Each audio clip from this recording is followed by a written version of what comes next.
choix d'un continent que toute l'Afrique. Vient déjà à partir de Mikili à Benga Solola Solola Babenda Ferry Aya. Oh! Si on a une ébigué, maison mère et outils, ça va rescaper. Titanic qui est côté et Kouei. Bah on va dire qu'il va bouer sauvetage. Bah qui est nagibé. Ah on va marabaro. Va noyer. Sikoyo. Forme ba bandika ka sikoyo. Intervention rapide et du peu moi. Bah il a solo la bise. Kaka sikoyo. Et pilier, l'un des piliers à champ. Il y a maison mère, Ferry. Rumba Odemba. Franco. Sam Mangwana yembi na taboulay a sali succès. Mais l'air a ça succès au na taboulay Kofi na bando yembate. OK. Sam Mangwana ye na OK Jazz. A sali succès. Kofi na yembaka. Pour preuve. Tube exceptionnel, Banderovola Nangabia. Tube immortel, chef d'œuvre Yakofi Lelo, titre Nangongo Bila. OK.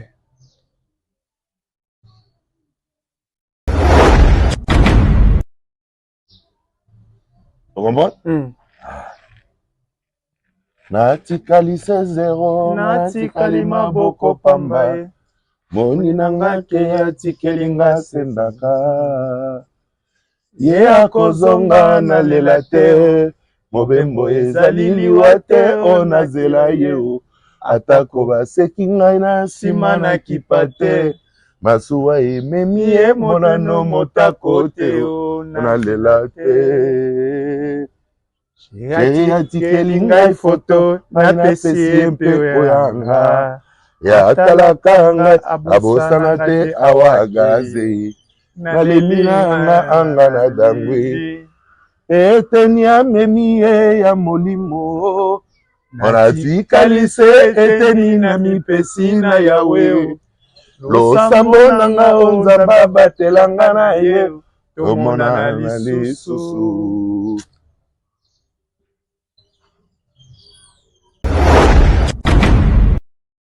Nakatikati ya ibali. Est-ce que vous comprenez?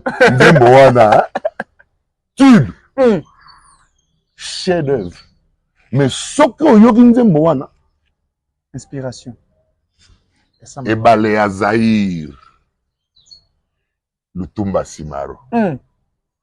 Mais chanté par Sam Mangwana. OK. Donc Kofi quelque part épuisé. C'est son maître. OK.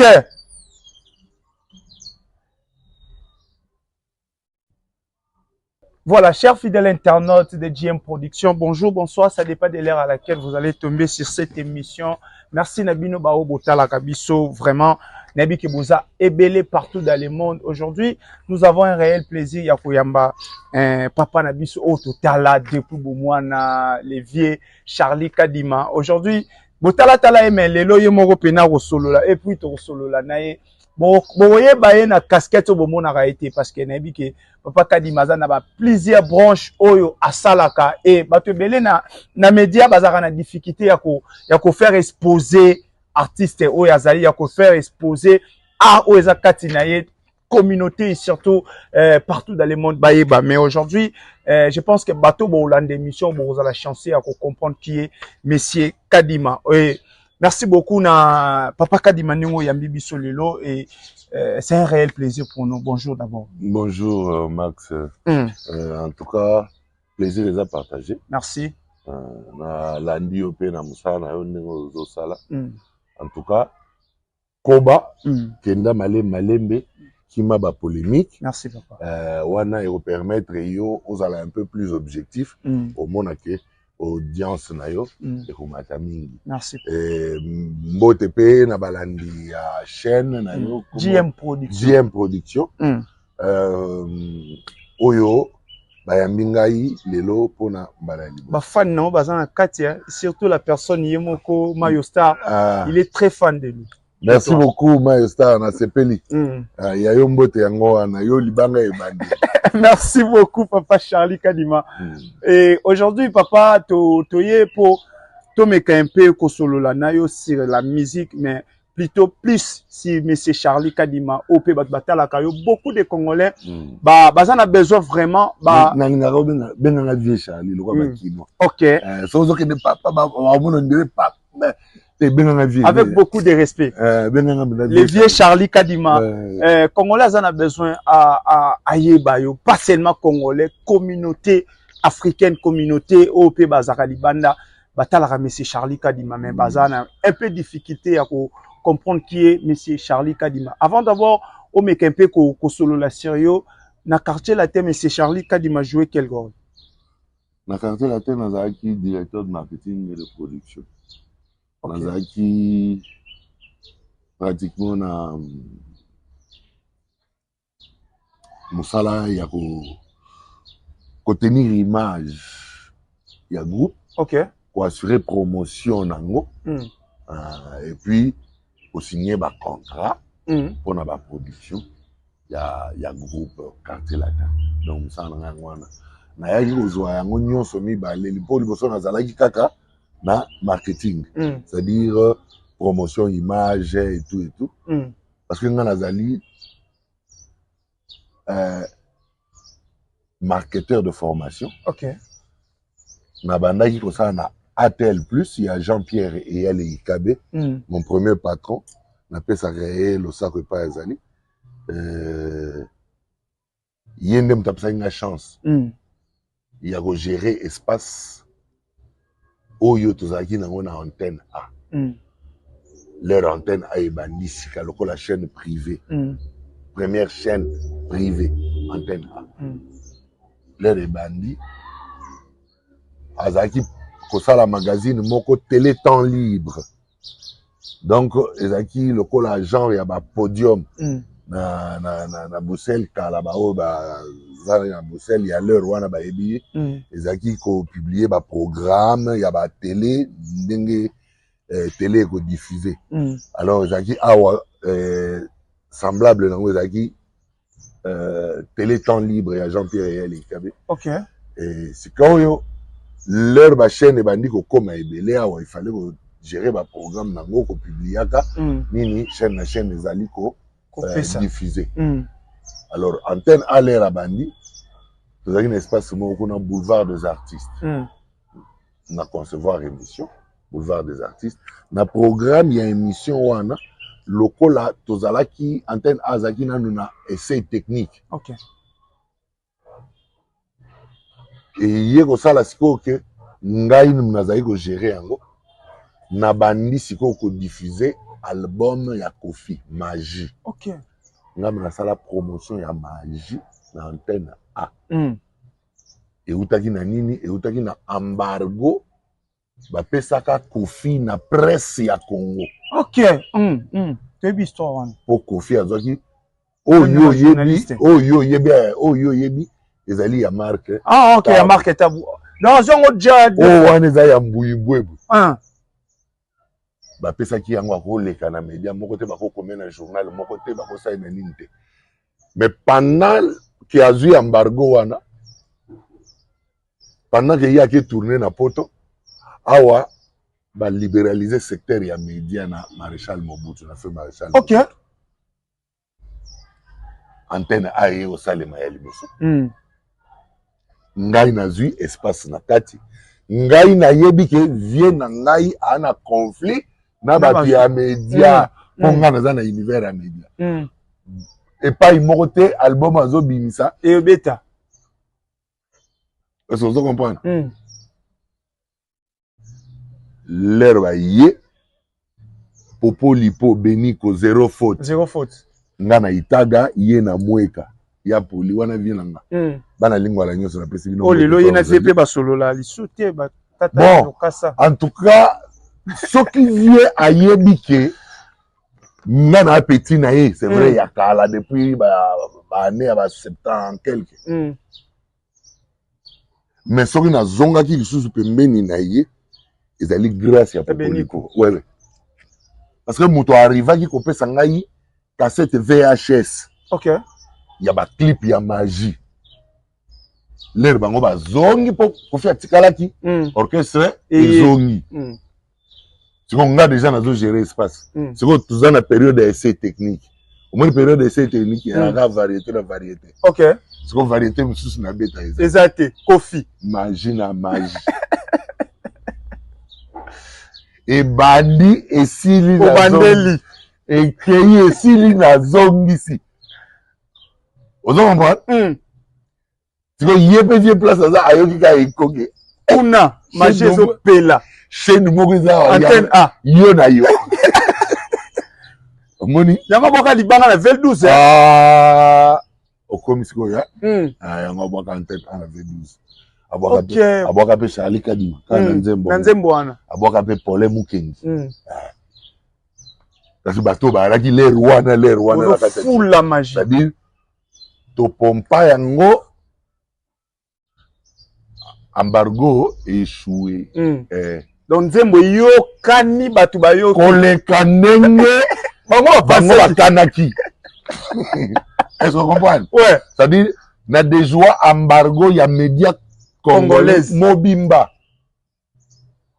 Presse écrite comme presse audiovisuelle. On se comprend? Très bien. Un grand travail. C'est-à-dire qu'il ne pouvait plus contrôler en côté. Est-ce que vous comprenez? Très bien. Parce que Zagi, ce que ça dit, Mbappé c'est embargo, on a sur chaîne, moi, ici, et il ça, sur chaîne, il ça là, bah, yako, vous connaissez, le Rwanda, tu regardes la chaîne, moi, télé Zaï.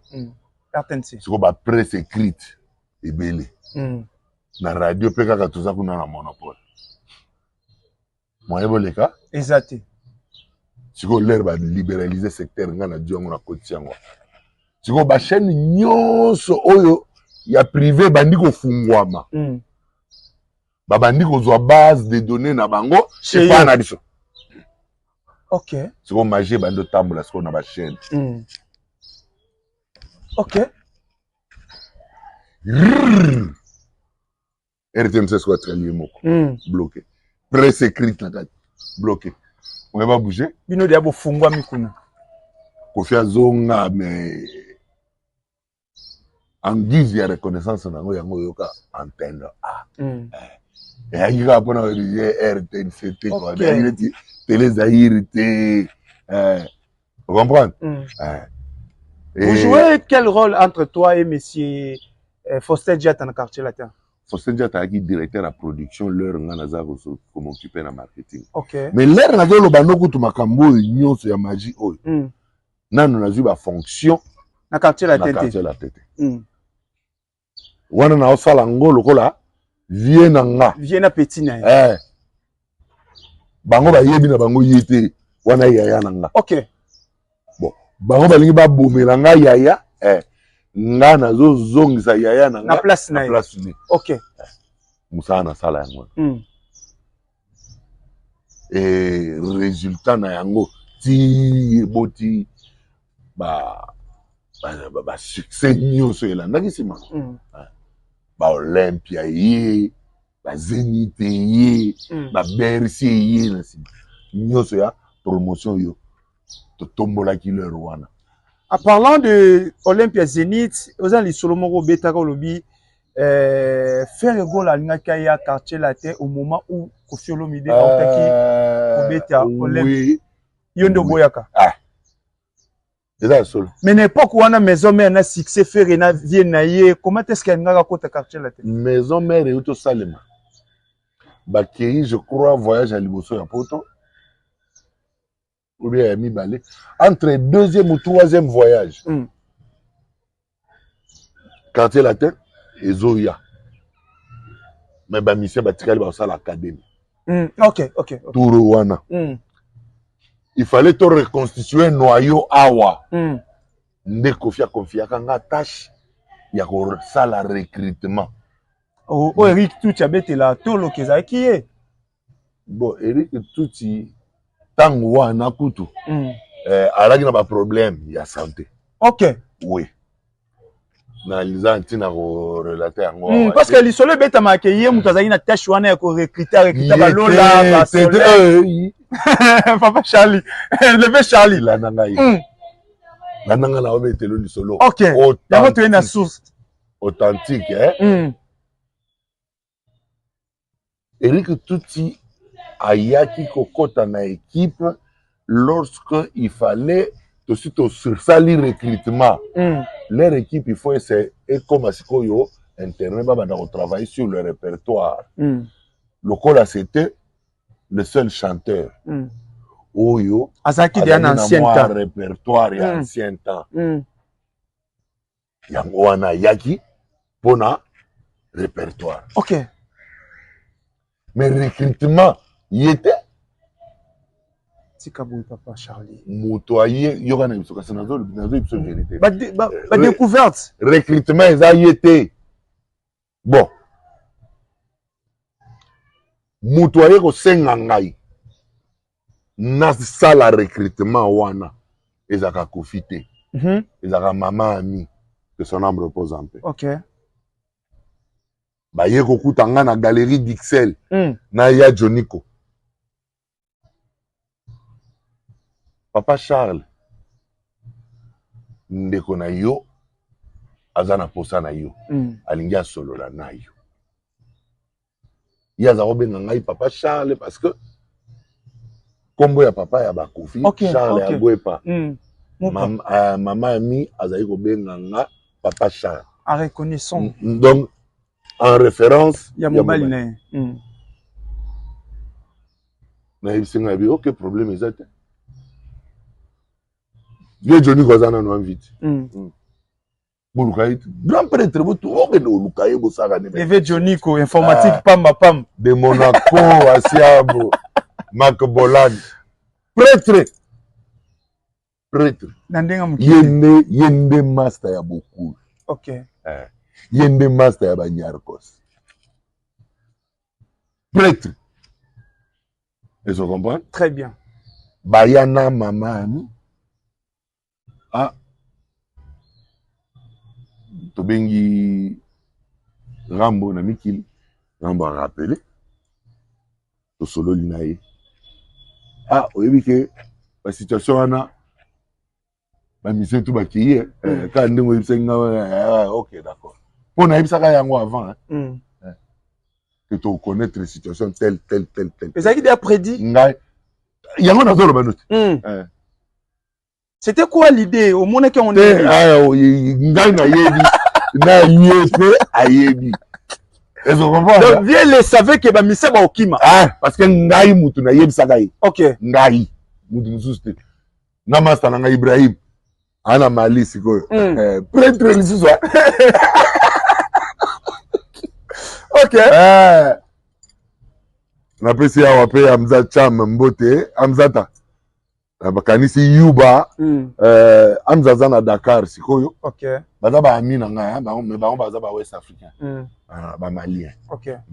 Après kouta ya Kofi. Koya sikoyo ya l'air Kofi a lobi na ngai. O recruter. Na recruter. Na le cas sikoyo pona ko lancer recrutement. Na télé. Émission à Liboso na leki na télé. Ezaki na Raga. Émission sans faute. OK. Yambuyibwebwe oyo babebanaki na Kofi na RTNC. Tala siko makambo onde ezala. Mais l'air wana siko ngana mbuyibwebwe en très bon terme. OK. Mais on dirait bango pe basi ba arranger déjà na Kofi. Parce que ayebaki makambo nini na oya kolobela. Ah. L'air tu ko implanter philosophie ya Kofisisme. OK. Ngande mna créer eloko wana.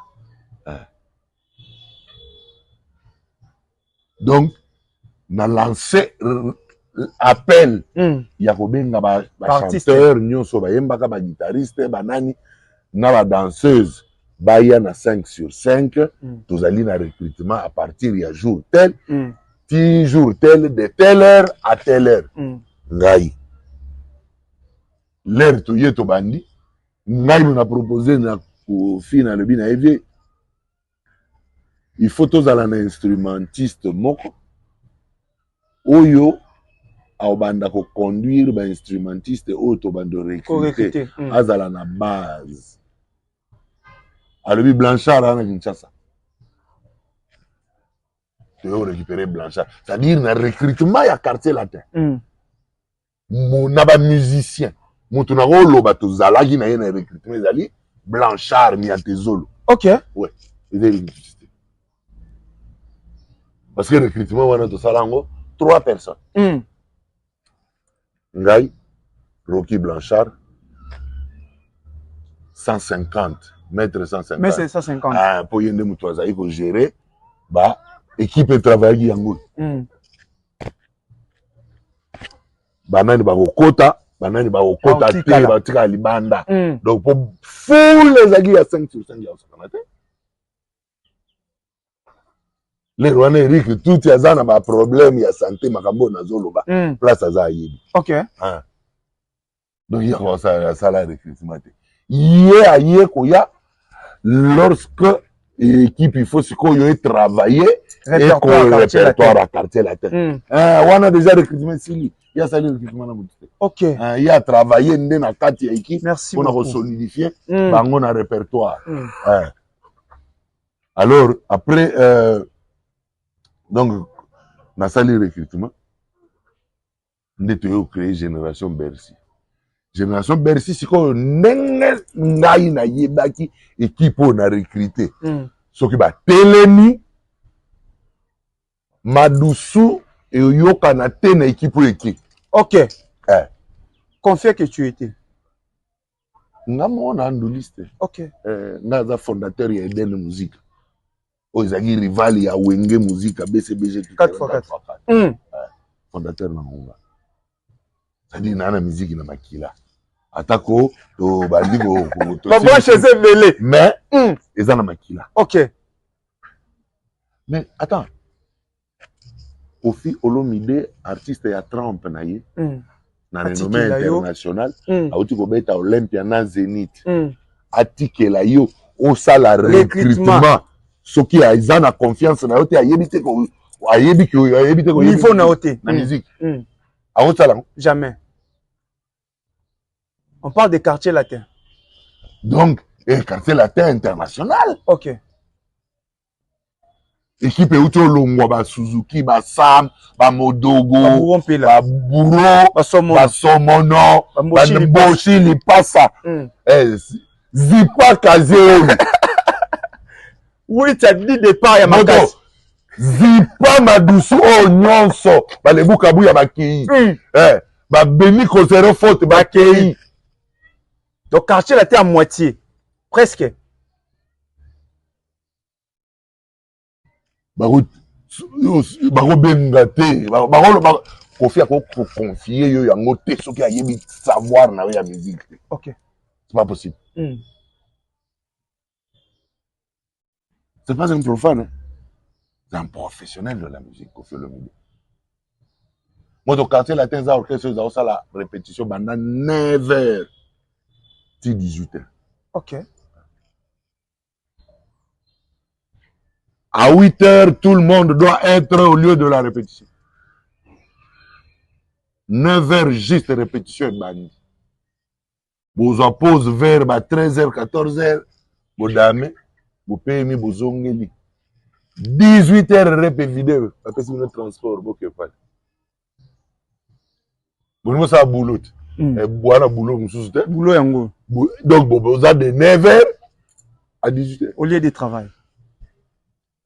Mais so yoki quartier latin et machine à musique.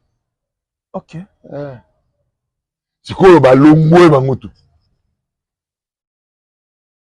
Levé Charlie na parti c'est tout oyo recruté qui t'était senti que oyo pena bozo relève ya ba bakei. Mais pourquoi? Parce que na recrutaka en fonction ya aspect moko. Na recrutaka sur l'aspect artistique ya chanter. Aussi aspect scénique, la présentation scénique. Que la scène qui va remplacer la scène, il y a quartier latin où tu kende.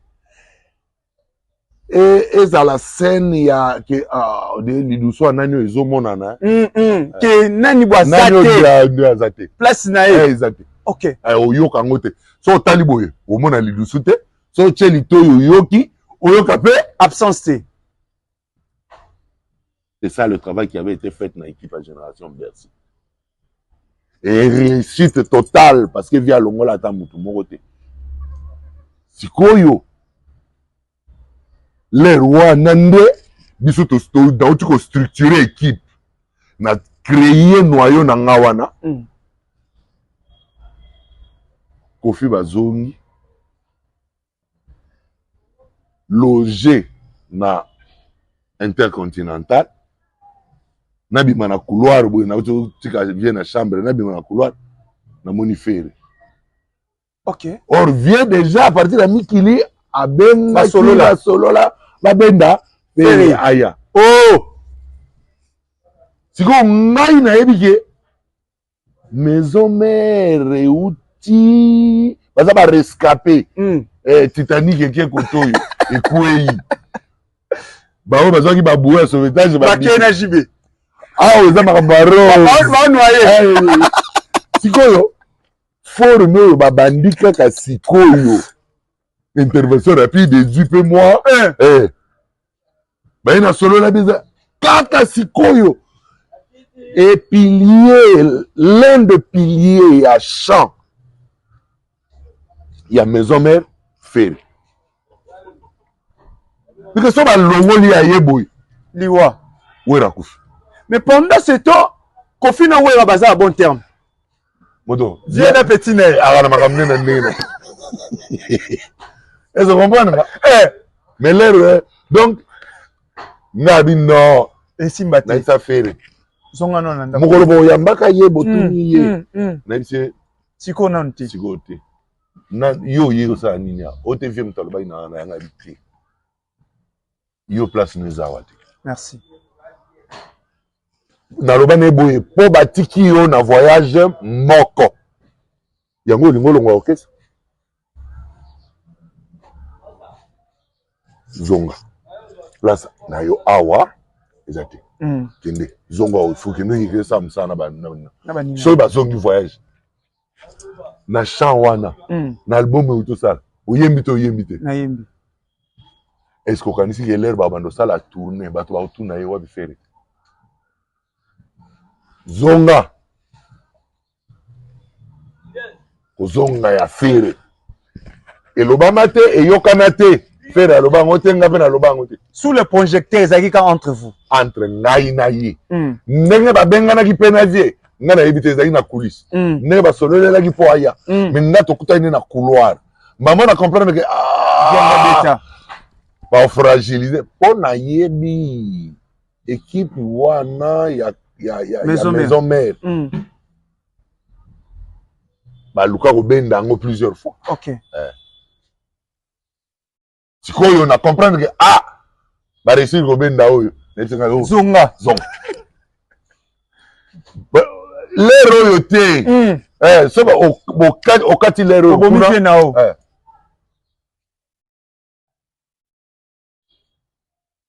kozonga ya fere azongi après wana ayembi baalbum ebele na bandi nde baye kopesa ye kutu vita imana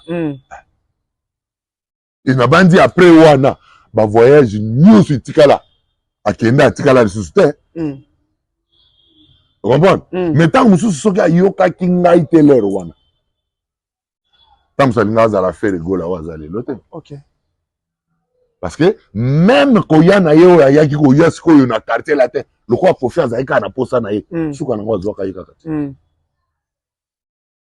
koya na ye oyo ayaki sikoyo koya na quartier la te na bandi ayaki en tant que frère egola mpenza déjà na statut na ye frère egola te mais ntango mosusu soki lere wana ayaka anga azali mosusu négligé bien OK alinga koma négligé peut-être na suka mais lere aye koya na statut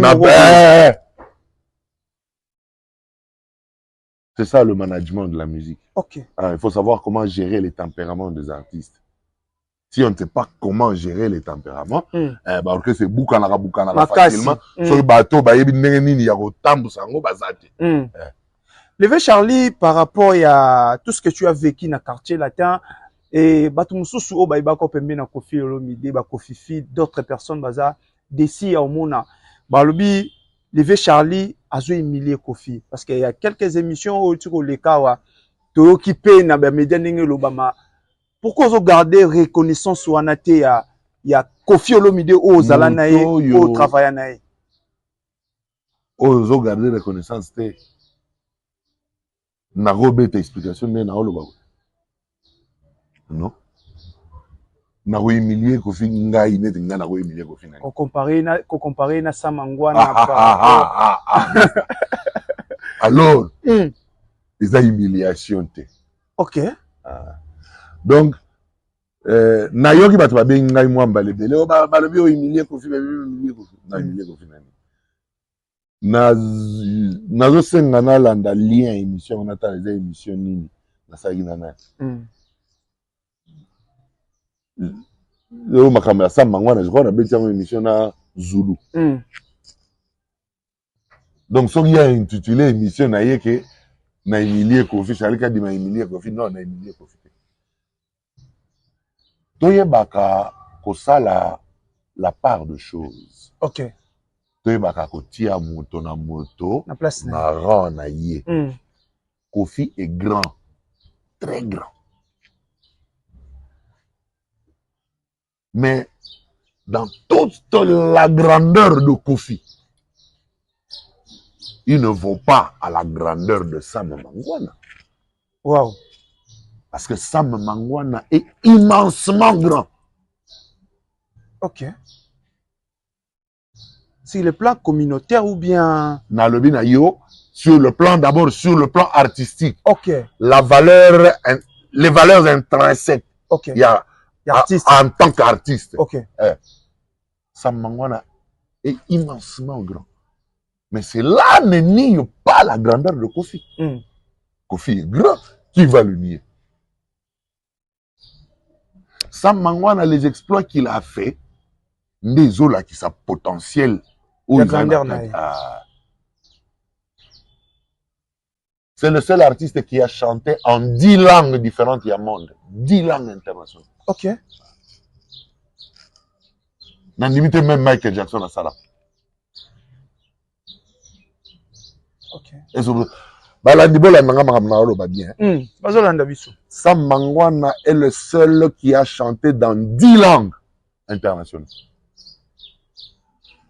C'est-à-dire, de la manière dont il les chante, c'est comme si il les parle couramment. Et c'est ça comprendre. Très bien. Dans le but d'imiter même Michael Jackson. Michael a un en anglais, c'est tout. Mais Sam Mangwana dans le but de 10 langues. OK. Sam Mangwana est l'un des rares chanteurs qui ont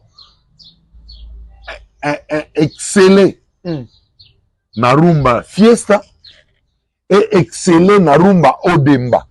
Deux styles différents. Mais il y a la forme, il y a la rumba nyonso et botama lelo. Oya tambola na ebale wana lokolo moko na boîte oyo. Lokolo moko na boîte oyo.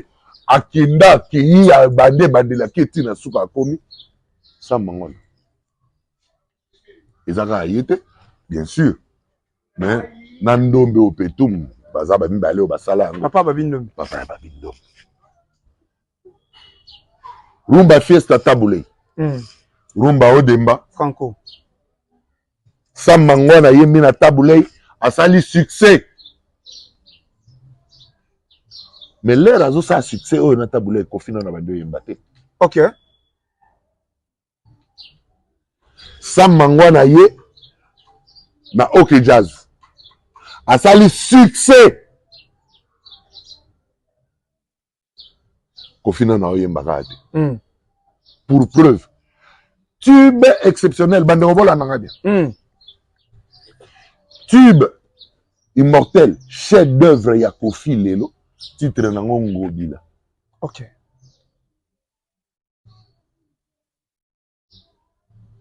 Vous comprenez? Natikali 0, natikali maboko pamba. Moni nanga ke atikelinga sendaka. Ye akozonga na lela te. Mobembo ezali liwa te onazela ye. Atako baseki ngai na nsima na kipa te. Masuwa ememi ye monano motako te onalela te. Chéri atikeli ngai foto napesi ye mpe oyanga. Ya atalaka ngai abosana te awagaze. Naleli nanga anga na dangwe. Eteni amemi ye ya molimo. Natikali se eteni na mipesi na Yawe. Losambo nanga onzamba batelanga na ye. Tomona na lisusu. Na katikati ya ebale. Est-ce que vous comprenez? Nzembo wana. Tube. Chef d'œuvre. Mais soki oyoki nzembo wana. Inspiration. Ebale ya Zaïre. Lutumba Simaro. Mais chanté par Samangwana. Ok. Donc Kofi, quelque part, épuisé. C'est son maître. Ok.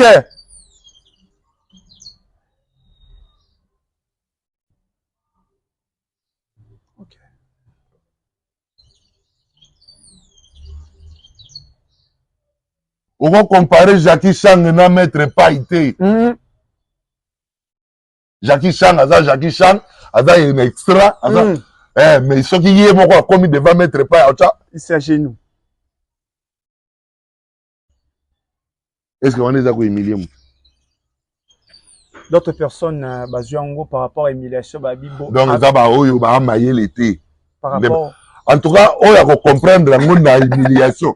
Par rapport aux albums, par rapport au concert. C'est ça aussi, les manières au Congolais à penser ma cambo. Bon, alors, il y en a dit, on a comprendre Oza mayele te. Nanati na il y a expliquer tout na qui n'a pas détail belé. Ok. Est-ce que vous comprenez? Très bien. C'est-à-dire, na la question immensité à Kofi. Force na ye nyonso ezongisa eza Ngobila. Mais na la question ke Ngobila eza photocopie ya ebale ya Zaïre. Miniature. Chanté par Sam Mangwana. Diminutif ya ebale ya Zaïre. Dans la forme Odemba. Et nde pa ipe Kofi asala mwa makasi akouta na école yango ya fiesta oyo kasi création ya Chacho. Métissage, métissage, il y a Chacho, ezali métissage, il y a fiesta na Odemba. Donc ça mangwana mobimba. Même à kasi ya Kofi. Il a s'appuyer na grandeur wana ya inspiration na. OK. Yango tanga titre. Kofi Olomide le roi du Chacho in Odyssée. In Odyssée. Bien. OK. Donc j'ai écrit. Toute une histoire. Mais j'ai pas écrit sur Sam Mangwana. Donc je reconnais, je ne l'ai pas humilié. Voilà. Je ne peux en aucun cas. Tout là que ça va internaute yango. Baomona. Baomona. En aucun cas. Je sais ce que vaut le monsieur, je le sais. OK. Les lots dans le vélo, on m'a dit qu'on fait place à ça. Ana bandeko babotama na ye tata moko mama moko azana bandeko babotama na ye pe na famille ba cousin ba cousine et tout mais ngana ndeko na ye o nana bondeko na ye pe ayebi koleka bandeko na ye wana nyonso babotama bango liboko. OK. Ye pe ayebi. Vous gardez quoi de bons souvenirs de M. Kofi Olomide? Nalobino, c'est mon grand frère. Je n'ai même pas de souvenirs. Toute sa vie, il a souvenirs pour Nanga. OK. Qu'est-ce que je ne peux pas me souvenir de lui? parce que nayebi nyonso na mabe na ye na malamu na ye nyonso na vivre en na ye. Mais aujourd'hui les gens disent que vous prenez plus les parts des Fally Ipupa, vous reconnaissez plus la grandeur de celui qui vous avez vécu ensemble. Non non wana azali yaya nanga mutu nanga mais Fally aza mwana nanga. OK. Est-ce que vous comprenez ndenge ya mwana nanga? Donc il a sorti chez Koffi Olomide. Auti na Koffi Olomide. So Koffi Olomide ya nanga. Voilà. Donc na papa leki. Il a Fally Ipupa. Donc na mwana nanga. Est-ce que vous comprenez? Très bien. Mais ngai mutu na recruter qui génération Bercy. Fally auti na génération Merci. Donc nani tata ya Fally? Les vieux Charlie. Donc il faut nazala la préférence mingi ya mwana na ngai ya ndeko na ngai. OK. Robe bana ndeko no me mwana to protéger. Mais ngolo bateke ndeko na ngai longi ndeko na ngai. Voilà. Kutu na bitumba ya ngana ndeko na ngai mwana kutu na koloba ne Koko tate. Ça c'est entre moi et mon frère. Avec beaucoup de casquettes au levé Charlie Anangona sur les plans artistiques et culturels, Toyoka PV Charlie un producteur OYP a produit un artiste belé na produit un artiste scéniquement belé mais phonographiquement on a produit ça mi balé ya minene. OK. Et puis on a édité l'album Mususu le Rumbero ya Sam Chintu. Ngape mnaza éditeur nango. OK. Awa pe lisusu nazali ko produire album Mususu kuteza en cours déjà. Quand je vous vois, j'ai souri. De quel artiste? Monsieur Bio. Lodi Mukaba de Mingongo. Donc album naye. Quand je vous vois, je souris. Ngai mutu nazo sala yango. Mais na sala album Je suis. Yamanda chante. Na sala album Norme. Ya Jean Goubal. Pe ebima na ba format USB, ba format unique. Oyo ezali indécryptable moyen au pirater yango ezate. Donc nazali producteur phonographique. Il y a ba album on a autotangela yo le Rumbero, Je suis Norme, il y a Jean Goubal. Et Nazali Sikawa sur Quand je vous vois, je souris. Il y a Monsieur Bio. Par rapport à système lobby, il y a ISB, il y a Venti, il y a Flash Disc, il y a Album. Est-ce que le système ou lelo na communauté ou bien na industrie musicale na bicho et les autres qui ne peut bien? Il y a un monde il faut bango nyonso basale la sikoyo. Oh. Kasi. Pour que l'industrie na biso ya musique ezonga. Il faut biso tozwa contrôle ya pôle moko ya machine. Parce que l'industrie ya musique bato ebele bazali ko comprendre te na bandi nde faille o esalaki même que kulutu ngai to papa na ngai Verkis Kamongala a connaissaki déclin na ye na écurie VV parce que azali ko contrôler pôle moko mais azo yeba te ke industrie ya musique ezo tambola na pôle mibale. OK. Ezali kaka production phonographique te. Ezali pe na production ya électroménager. Oui, ba électroménager. Ba radio, ba télé et tout. Or, les réseaux produire disque vinyle 33 tours. Il faut aux alana appareil au tangela ngot. Comment nango tourner disque. Tourner disque voilà. Les réseaux produire ba cassette. Il faut aux alana radio cassette. Les réseaux produire ba CD. Il faut aux alana lecteur CD. Sikoyo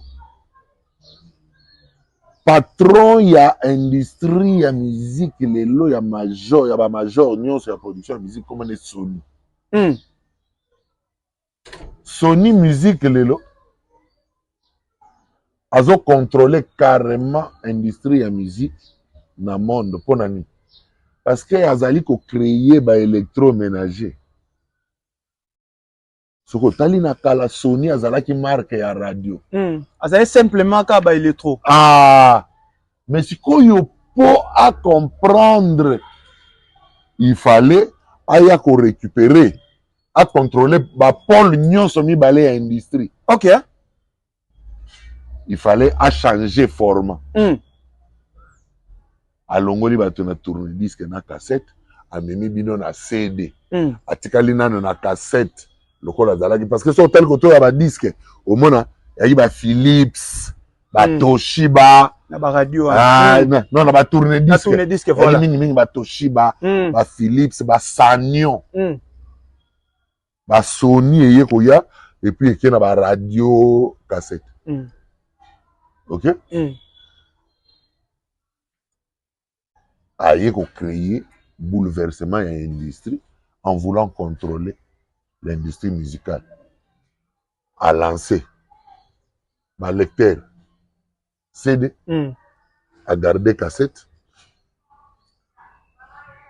à bimisi Michael Jackson. Azur production musicale. Azur production musicale à bimisi Michael Jackson. Donc on produit l'électro, on produit artiste. Mba moko bino tout. Boagi na ba radio cassette abu Pia ndeko koya ya VV. Des problèmes à komaka na nyongo na Sofide. Mais asombaka matériel. Mais matériel ayaki nango et komaki révolu na plateforme ya industrie musicale. Donc il y a son matériel que système déjà ont changé. Local azaki na corporation ya bateau bazo changer système T. Ya quit.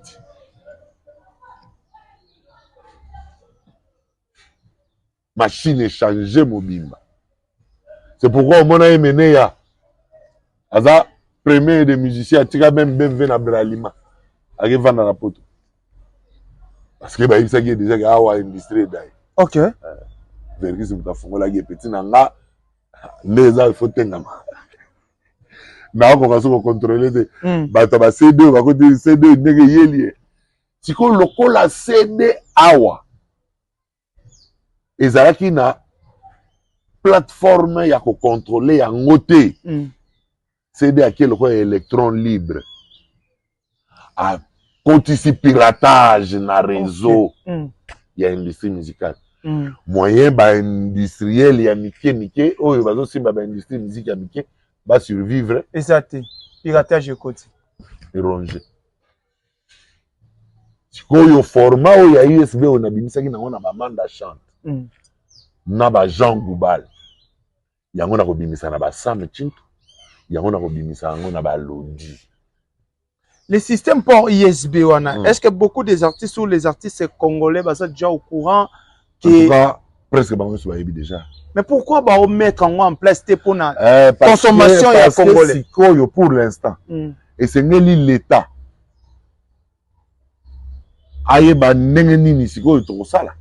Parce que ngai na inventé, na protégé, na déclaré. Concepteur y a idée. Les angai. Na déclaré. Les angai.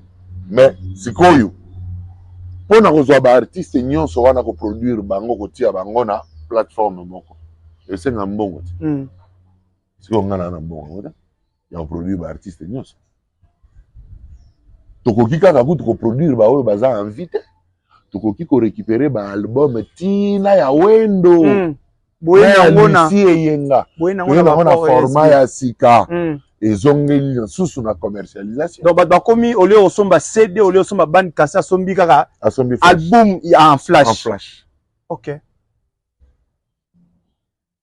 Mais lokola l'État azali ko couvrir yango te. C'est pourquoi au moni bato na ko ya balabala lobi somba flash disque to chelo musique au fele. Tilelo bato wana bazano? Tilelo. Na victoire mais nani bato wana bazo continuer oteka musique na flash disque bozo mona pe bato bazo kende pe ko somba yango Nous besoin comprendre qu'il faut trop industrialiser. Système one. Donc c'est ça l'État des fois fonds de promotion culturelle.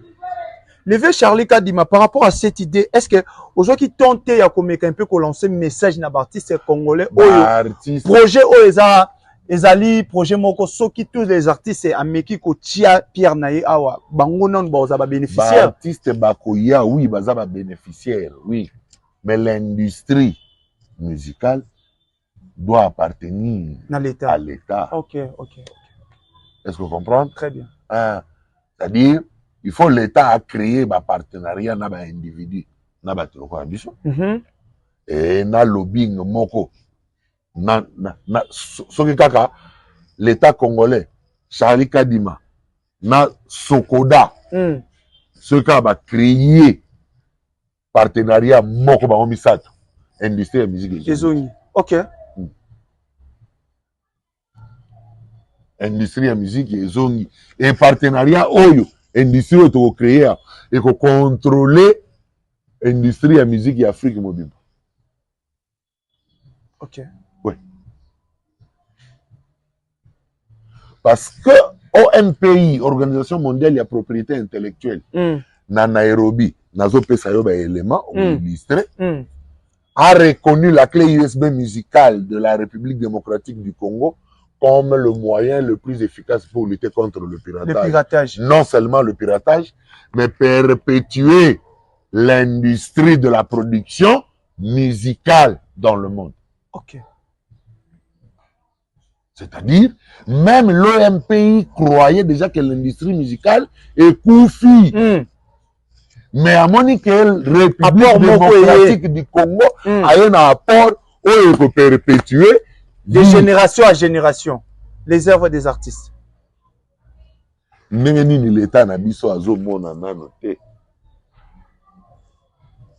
Nazo pesa yo ba vidéo, y a ba représentant, y a ba artiste, y a ba gestionnaire, y a ba maison, y a droit d'auteur, y a ba mboka mibale. Na opesa ka mboka mibale.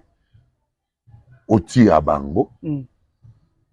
Batu balanda nano, bayoka batu ya mboka oyo mibale, balobi nini. Merci beaucoup, mesdames et messieurs. Tomé Kaolanda non ba vidéo oyo. Après tozo ngasima po awa. Kanya, vous êtes du Togo, vous êtes aussi un expert du droit d'auteur. Vous connaissez bien l'industrie musicale. C'est ça.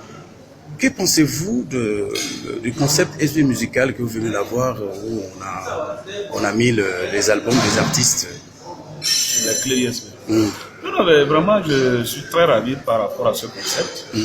Et ce concept permet d'affirmer haut et fort que l'évolution technologique ne va pas faire mourir la musique. Au contraire, si la musique suit cette évolution technologique, les ayants droit, les artistes vont pouvoir vivre de leurs droits.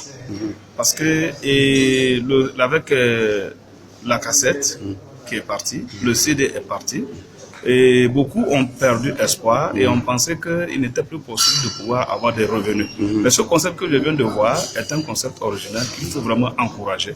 Il faut que les artistes sachent que par cet intermédiaire de musique sur le support de clé ISB est une autre possibilité, une possibilité pour pouvoir avoir des revenus. Nous encourageons vraiment cette démarche-là et nous allons l'implémenter dans nos pays respectifs. Quelle est les chances que vous donnez à ces concepts USB qui entrent dans l'industrie musicale? Non, je pense que ça a de l'avenir. Ce concept a de l'avenir parce que ce qui est bien, parce qu'on avait très vite, on l'a laissé aux pirates. Voilà. Parce que c'est sur ça que les pirates se basent, ils font des recettes. Donc je pense que si on le ramène de façon normale, et on le met dans le secteur normal, nous pensons que ça a beaucoup de chances de prendre, et surtout, avec les mesures de sécurité qui sont prises, ça permet de lutter efficacement contre la piraterie et permettre aux artistes de vivre de leurs arts. Merci. Il faut reprendre. Reprenez. Donc, je vous remercie pour votre invitation. Avant tout, je voudrais dire que c'est vraiment un produit révolutionnaire. Parce que c'est la première fois que je vois un tel produit. qui ne peut pas être lu sur un ordinateur. Voilà. Mais simplement sur un autre support hors de l'ordinateur. Oui, donc les électroménagers. Voilà, donc et nous savons très bien que la plupart des pirates qui vendent les produits de nos artistes utilisent souvent l'ordinateur. Donc c'est l'ordinateur qui leur permet de multiplier des œuvres de nos artistes en multipliant des CD et même les autres clés USB pour ensuite les revendre. Donc, du coup, c'est vraiment une perte énorme pour nos artistes. Et c'est un produit extrêmement révolutionnaire et très intéressant. Donc, vraiment, au niveau de la Guinée équatoriale, je ferai beaucoup de publicité sur ce produit-là. Et quelles sont les chances que vous donnez à ce support qui vient d'entrer dans l'industrie musicale? Écoutez, je vais d'abord en parler à mes collègues artistes, et puis voir après 1 mois ou 2 mois d'essai pour voir un peu comment est-ce que le produit se porte sur le marché. Mais je peux déjà vous garantir que c'est vraiment un produit qui va énormément intéresser les artistes. Oui, parce qu'il y a une licence là-dessus. Si vous avez besoin de ça, on peut vous accorder cette licence. Exactement. Et je pense que on sera de toute façon en contact avec la RDC pour voir comment est-ce qu'on peut travailler ensemble pour nos artistes, pour qu'ils puissent aussi profiter de cette protection comme moi qui est très intéressante. Merci, merci, merci. Mesdames et messieurs, tozongi na papa Charlie Kadima boti kolanda bino moko ba intervention ya ba artiste africain par rapport ya système. Wana bazali ba artiste te, ba directeur ya ba société de gestion de droits d'auteur. Voilà. Il y a monde ba se retrouver qui na la conférence na Nairobi na Kenya. Mais wana na laxi bino ka mi balé pona oya o laxi bino belé na publié yango na page nini ya Facebook na nga ya Avalon Image bato ba okota kuna ba komona yango. OK. Donc soki bato wana bazali ko reconnaître ndenge wana ndenge nini l'état na biso tisiko bazo comprendre na mité nini faut asala. Donc est-ce que vous avez présenté les projets dans l'état et tout? Oui. Na komera lors à l'époque du président Joseph Kabila. Oui. Na komaki batindi ngai na mona premier ministre na komipe premier ministre atindi ngai na mona ministre ya culture et art le roi ezali feu Banza Mukalai premier ministre ya Matata Mponi na yo mona Banza Mukalai to sololi akei baso na poto via dai. OK. Donc projet ça à la suspense. Donc biso tozali. Donc ministère de la culture soka luki na ba archive na yi akuta projet mona lisolo ezali. Premier ministre madame Judith Soumino soki aluki na ba correspondance ya Matata Mponyo akomona et pas directable asignaka répondre ngai sur le projet et puis atinda nga na ministère de la culture. Pour tout ce que tu as fait, d'autre part, aux récompenses au Petomona, aux trophées, aux par rapport. Les ISB musical, les yeux raflé ba trophée nyonzo. Na bimisi yango depuis 2016. OK. Mais le autre Zali 2025. Combien d'années? 9 ans déjà. Mais ndenge nini bazo tika 9 ans, c'est des millions. C'est des millions qui passent. Et Kende. Kinshasa ya Pamba tozali 12 millions d'habitants. Et comme 13, 14 tantôt plutôt.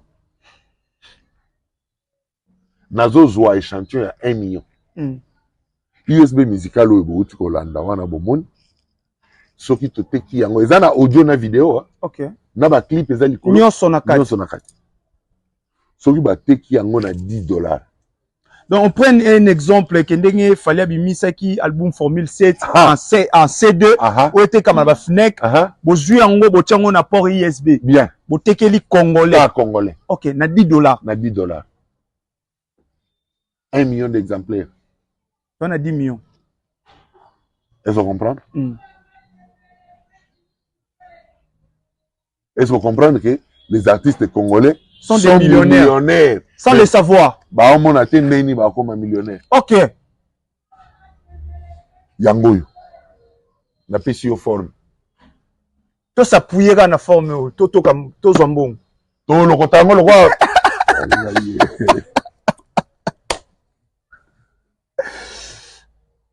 Vraiment. Nabi, Fallait pour pendant stade de martyr. Ferregola na stade de martyr album a Ferregola Dynastie Gaulois nyonso somba ISBO tout est en carte $10 $10 mais s'il multiplié par 1 million te nombre de Gaulois tala ba Gaulois bon mi compter nan nombre de Gaulois bon mi compter kaka bino mo ba Gaulois bo tala de combien fait le Gaulois millionnaire album na format ya USB Dynastie ya Ferregola mutu na mutu oya mibengaka Gaulois asomba album na ye azala nango ya ye moko na $10 c'est-à-dire 1 million de Gaulois vaut 10 millions de dollars pour Ferregola. Est-ce que Gaulois va 1 million? Plus de 1 million. Hein? Donc c'est que comme ça fait millionnaire à Tambola na Baron Soro il y a danger. Tout le monde a déjà na rôle Soro c'est bon na. Donc la peine d'état Ferregola millionnaire. Dans peu de temps, Fally Ipupa millionnaire, milliardaire. Papa Charlie, il faut te rappeler que les lots port ISB a moyen de permettre à tous les lots. Nana ba télé ba comme port ISB, nana ba radio donc on a facilité, on attend un téléphone té mais radio non on a muké au tien album na yo ozoyoka. Est-ce qu'on comprend non? Et ça même la télé, on a la clé. Donc port USB comme même na ba port ya na ba décodeur même. Et même na ba décodeur. Est-ce que vous comprenez? Et port USB ndenge na zone solo la na bino lelo. Lelo to en 2025. Ezali encore na cycle de vie à plus de 50 ans. OK. Ndeto okenda ezananu. Encore plus de 50 ans pour USB azananu. Et ko cracher te Ninité. Et vous sautez. Et vous rayez. Donc après 10 ans, on peut noter les mêmes images. Dans le lobby, coexister, il y a port USB dans format USB. Et ça nous pour 50 ans encore plus. Donc, l'artiste congolais va continuer à binsa banzembo. Baza pe na ba album ba se ba bimisa atako to bazali na ba producteur mususu. Les lots yo ba ko récupérer. Auditer yango. To éditer yango. Et ce que vous éditez yango, c'est 2 milliards. C'est 2 milliards. OK? Yango on a interpellé son Excellence, Monsieur le Président de la République, Fatou Betombo Kwantobolo. Makambo, yona lingaka, kokende nango na ba gauche, droite, te. Vodacom, assez à bêta qui n'a pas na Miss Vodacom. Il faut que tu tournes par rapport à. Yango na lingaka, kokende nango par. Mukolo Robenga ngao ya minga ito. Vandi. Batika makoki na maboko nanga. To vandi si industrie musicale oyo ko contrôler Afrique mobimba. Mais le low niveau yo musique ya Congo e bandi ko kende e koti fali amemi yango lelo na ba Europe na ba nini ti lelo na Asie. Donc to tambola partout. OK. On parlera du Congo. On parlera de la République démocratique du Congo. Parce que ils seront tous obligés de suivre le format il y a USB musical mais qui ne leur appartient pas. Ils ne peuvent pas le faire. C'est une méthode où beaucoup de salés ont noté. Bakosale la ndenge nini. Ezali ya ba Congolais. OK. Nazo peso ba brevet, il y a invention, il y a na ba certificat, il y a déclaration orodaté. Donc il y a biso. Mukolo nango Charlie Kadi. OK. Un Congolais.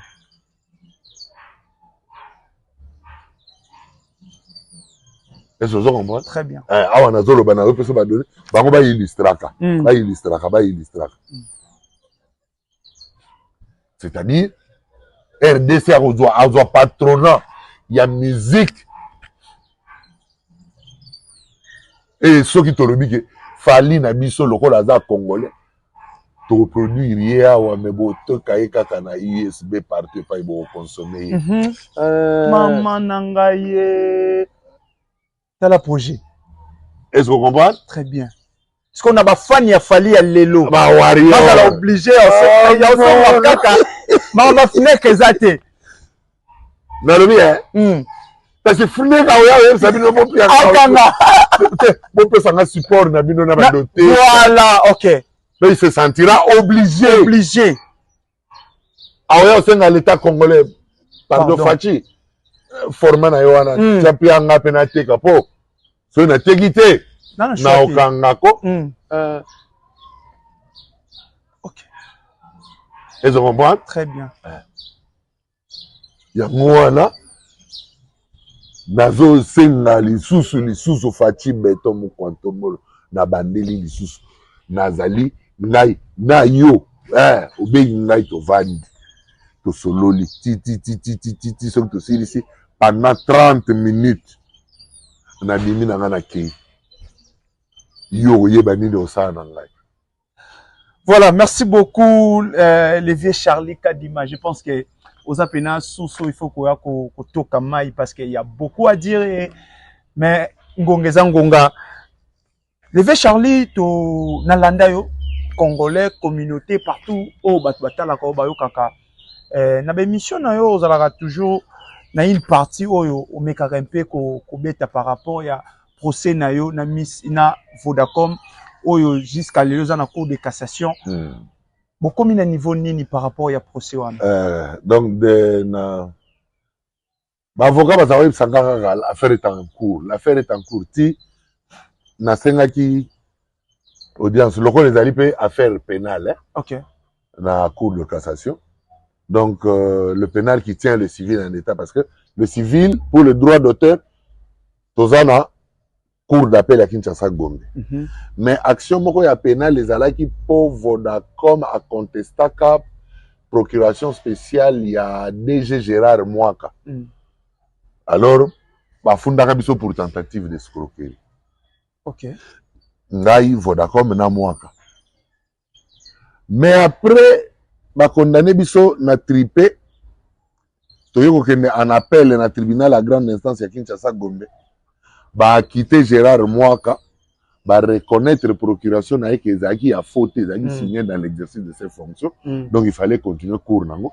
Mais DG Asika a salaki déjà fait procuration mususu. Oyo ba avocat ba signé ki nango lisusu Vodacom. Ba kei nango ba comité na cour d'appel. Ba rendre décision. Vodacom a yé ko argumenter à lobby. Kaka pour le même problème na kaka ba même parti tozali na pénal na cour de cassation dossier nano ba prononcer il faut ba prononcer nano dossier wana na cour de cassation bongo cour d'appel à rendre ya une décision mais les recommandés wana cour d'appel à sursoir à rendre jugement avant dire droit. Alors, il dossier, ça litige na pénal. Na pénal, c'est quand on est dans la cour de cassation. Mais le dossier est déjà vide. Donc, dans la cour de cassation, tozali na pénal. Mais le dossier a déjà été vidé par la cour et par le tribunal de grande instance. Maintenant, tozo senga la cour de cassation a cassé décision wana parce qu'ils ont déjà coquille vide. OK. Procuration oyo Vodacom a attaqué soi-disant en faux en écriture. Tribunal de grande instance a levé les faux en écriture, c'est vrai. DG Mwaka ba quitté. Mais décision wana elongoli peine oyo ba condamna ki Charlie Kadima pour ba condamna inga na 12 mois de prison. OK. Ba condamna ki pe sokoda je crois soki na $2,000, soki $20,000, soki combien de $1,000, $200,000 ya au foot. Donc ba na ba nyonso wana etomba leur ba première décision. Il y a première décision l'appel est tombé. Leur est tombé c'est quoi nyonso. Mais la deuxième décision bien qu'elle est tombée et s'est prononcée sur biso ndengeni. OK. Pendant que la première décision a parlé sur moi, a parlé de Mwaka, a parlé sur la Sokoda. Mais la deuxième décision n'a parlé que du directeur général. Or, le directeur général étant le noyau, na biso nyonso, il faut écouter. Voilà. Mais le col a l'obité. Yango tozo senga sikoyo na cour de cassation, a cassé décision wana, n'est pas itozali sikoyo. Donc, nazwaki audience na premier président de la cour de cassation. Azali au parfum, il y a un dossier. Ndenge ezali, na bandi, na ba Nicolo ezali koya, bako rendre décision. Et ceux qui ont eu décision, wana, tozonga la cour d'appel, et Vodacom a refoutu à droit d'auteur, il y a Charlie Kadimana Sokoda, pour les 3 éditions de Miss Vodacom qu'il a eu à faire. Mais il n'a pas eu seulement à faire les 3 éditions de Miss Vodacom. Il a fait Vodacom Superstar. C'est toujours votre idée. Mais concept, kaka mon côté. Ok. Bah, longo lié robe ya Miss. Bah, latissier artiste. Bien. Donc, bah, ça dit best of the best. Tu as une partie na best of the best na Vodacom Superstar. Na Vodacom Kata Dance. Ok. Parce que bah, calquer concept. Bah, va changer forme. Va changer forme, va changer le bilamba. Bilamba. Le processus est le même. Il y a un procédé tellement. Ok. Mais aujourd'hui, tu as dit que Vodacom est une entreprise sud-africaine, pardon. Et les lots, comme on a, par rapport à Vodacom, na M. Charlie Kadima. Tout le monde est en Kinshasa. Tout le monde Afrique du Sud. Ok. Tu as vu M. Charlie Kadima a commis Vodacom. A commis société congolaise. Na Afrique du Sud. Tu as vu Vodacom a commis le rôle sud-africain où ils ont réclamé. Le roi Charlie Kadima. Le roi Charlie Kadima pour n'avoir droit na ye. Est-ce que ceux qui ont vendu na Sud-Afrique, ils ont tant nyonso où les Congolais ont pour katali kambuno. To Vodacom est coexisté kuna na Sud-Afrique. Na liyo tuna ba. Ono tuna ngamu tuno. Na liyo tuna justice ya Congo. Merci beaucoup. Merci non. Au moins de déduction au sali. Na sala yango avant de foutre un dommage et intérêt. Mais dans le cas, moi, les lots, il y a même déduction. Quand ce n'est pas au monde, on a besoin de fois. Tout le monde, on a des Indiens, des Chinois, la manière où on traiter Congolais. Alors que tu as chez Bissou. Est-ce que c'est normal?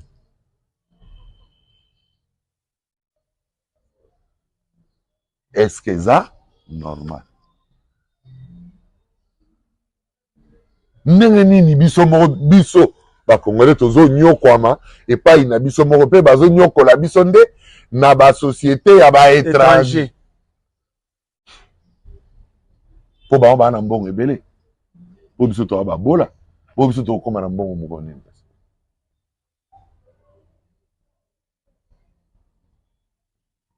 omoni kezo komela biso deux fois passe yango wana ta musu ba idée musu ezali ba conception musu ezali mais aux autres là boy na mimela nani na kende su kuna lisusu ba bon moi exact yango moni na ole la chef de l'état OK yango moni na ole la chef de l'état mukolo yamba ka ngai et andimi bo na recommandation na ngai kende et pas itel kende pas itel ba sala ba attribution tel ba peso makoki au sa misala wana to beta masolo mususu OK to beta masolo mususu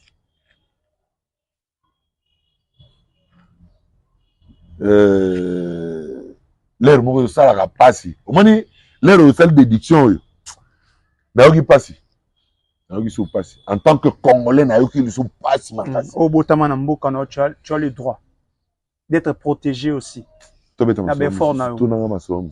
Voilà, monsieur Charlie Kadima, nous sommes presque arrivés à la fin. Tout le monde a livre, œuvre littérature, donc yosa partout. Oui, ok. Na mekakape. Donc nazo mekape kokoma quoi. Ah ici na moni déjà tu sais qu'il va tout pour na Koffi Olomide. Après tout moni Fally Ipupa. La merveille de la musique congolaise. Vraiment. Monsieur Charlie. Ezaka wanate tozala Papa Wemba, de chef coutumier du village Molokai. Ok. Au roi de la rumba. Ezali. Tozali na Zaiko langa patrimoine continental. Ezali. Tozali na la rumba congolaise de sa naissance, son évolution et sa mutation. Ok. Tozali ko préparer Kalamingité sur le grand maître Franco. Le tout-puissant Oke Jazz, une symphonie.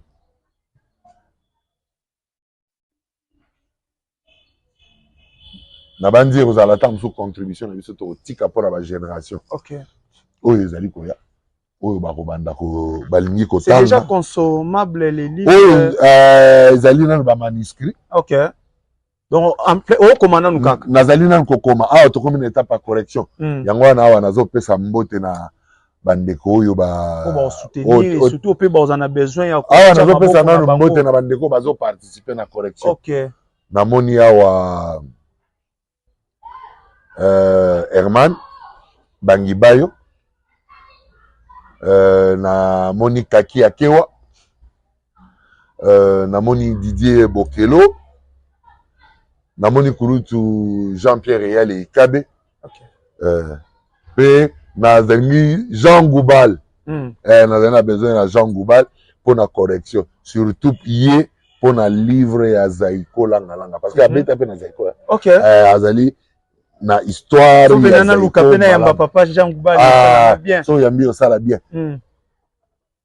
déjà non na besoin na yo donc na obenga yo pona remettre yo manuscrit à correction oya yo Kaki Akewa sa zu yaye Herman Bangibayo sa zu yaye Didier Bokelo sa zu yaye Kulutu Jean-Pierre Eyal Ikabe na kolanda ko komise pa na ye le professeur Manda Chebo Chamalu na ko ya ko tikela yo corriger ngai yo nde maître nanga donc na yo tikela yo devoir pesa ka mwana nchiki na yo na silisi pona ngai na silisi siko yo sala correction na du combien. Merci beaucoup. Voilà, merci beaucoup, monsieur Charlie Kadima. Nous sommes vraiment presque arrivés à la fin. Ma dernier mot, na bateau balandi biso bateau balingaka monsieur Charlie. Et le bateau, bon, on en a besoin. Il y a qu'à contacter yo par rapport à ba œuvre culturelle aux sala, par rapport à ba idée aux anango, la culture musicale congolaise. En tout cas, banderoto linga Congo. Koleka biso moko. Po yango nde esimbi biso. Soki to milingi biso moko koleka Congo to koboma yango po yango o esimbi biso e ko kasusu ko contenir biso to kolesa biso ndenge to linga te to linga Congo mingi koleka biso moko pona bolingo ya Congo to mipesa mingi koleka voilà pona bambote na pesa nanga batu mingi te na pesa mingi kaka son excellence à tout seigneur tout honneur. Merci beaucoup. Son excellence Fati Betomo Kwantombolo ya maman Denise Nyakeru Jésus Noël Chege wa Domaine excellence monsieur le ministre provincial à 4 brassards na yo kutu 5e lisusu ba préparé na sport lisusu donc le beau ezotonda kaka ba boissa eleke et awa na pesi lisusu excellence ministre ya transport honorable Boba Amiso excellence nazolela pona grand maître Mukuna Wankuna oyo azali na mabele na yo oyo epesi yo pouvoir en tant que député oyo esali ke okoma lelo ministre ya transport provincial ya ville ya Kinshasa. Grand maître aza na se nayokaki ke ozalaki na Paris nasololaki nayoki mpe ke osi ozongaki samedi ou vendredi naza déjà informé. En tout cas nazozela komona loboko na yo. Voilà. Merci beaucoup, merci na babone nyonso ya GM Production venanga dem mundika vraiment bambote na yo grand frère na pesho bambote Nicodème papa na Bratley depuis Lyon na Mulus bambote na yo levé Pablo Kitamba la maison Kitams vraiment bambote Mayo Star ya bamayo bambote na yo grand frère maman Césarine Tumba la reine de Paris na pesho bambote pire vieux appétit na ye Raman Kota PDG Mushingombe depuis Rotterdam bambote na yo na pesi bongo Sephora nanga maman na Zouzou depuis Paris bambote na yo sans oublier na bengaka ye Tana Kialos donc Tana Kialos depuis Belgique maman na Zizou bambote na bino nyonso bolandaka GM Production merci na bino bozalaki ebele kolanda biso c'était vraiment un réel plaisir ya kozalana papa Charlie. Donc tosololi je pense que bino moko bolandi boyoki et je pense que bosenga surtout il y a deuxième épisode parce que avec lui il y a beaucoup à dire donc merci beaucoup commenter beau partager émission oyo osala biso bien nzambe abate la bino tokutana jour mususu restez branchés sur GM Production bye bye merci beaucoup.